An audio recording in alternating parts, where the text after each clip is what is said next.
something they termed the Shimmer. So yeah, you can tell the president that we might not need that wall after all.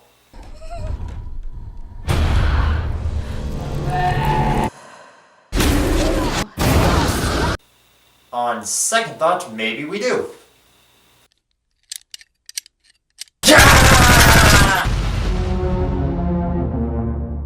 Hey there guys, how are you? It's me, the Canadian Movie Buff, with a review of Annihilation. So Annihilation is this highbrow sci-fi flick where this fluid bubbly substance called the Shimmer has sprung up along the coast.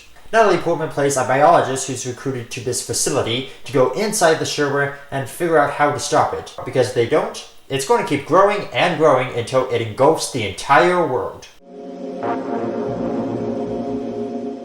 One thing you gotta know about this movie before you go in is that it's not a movie meant to entertain, it's a movie for the art. There's a lot of underlying themes and symbolism. There's some really good cinematography and visuals, but just understand that this is not a high-octane blockbuster action flick, which you probably were expecting when you saw the trailers. Also, this is from the same writer and director as Ex Machina, so you know things are gonna get trippy.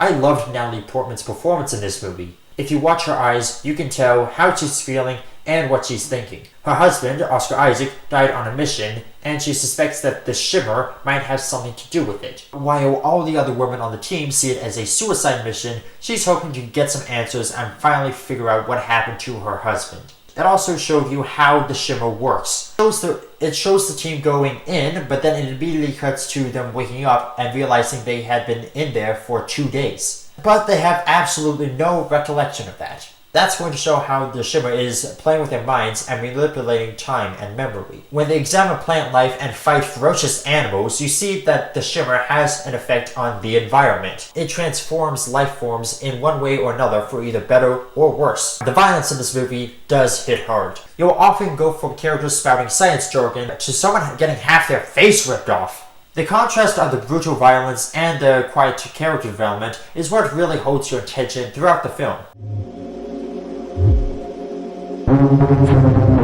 This movie kind of confused me for a bit. It would often show a snippet of a flashback, then it would later come back to that flashback, but except it would show the whole scene. It kind of makes it hard for you to follow along with everything, because when the flashback cuts back into the film again, you're like, oh, yeah, I remember that.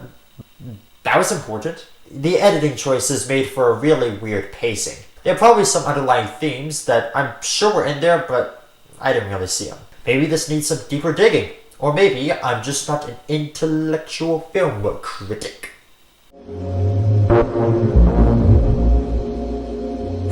If you want a sci-fi horror movie that makes you think and sort of challenges your intellect, then this one is for you. But if you're expecting a high-octane blockbuster action flick, then maybe stay away from this one. The acting and the visuals are really impressive, but the pacing issues and the way the movie was cut together kind of made for an odd movie. I will say that Annihilation is definitely worth checking out at least once in theaters. Alright, that's my review of Annihilation. Have you seen it? What did you think about it? Leave your answer by commenting down below, subscribe if you're new, hit the bell icon so you get notified, and as always, this is the Canadian Movie Buff saying I hope you had a fantastic weekend at the movies. See ya!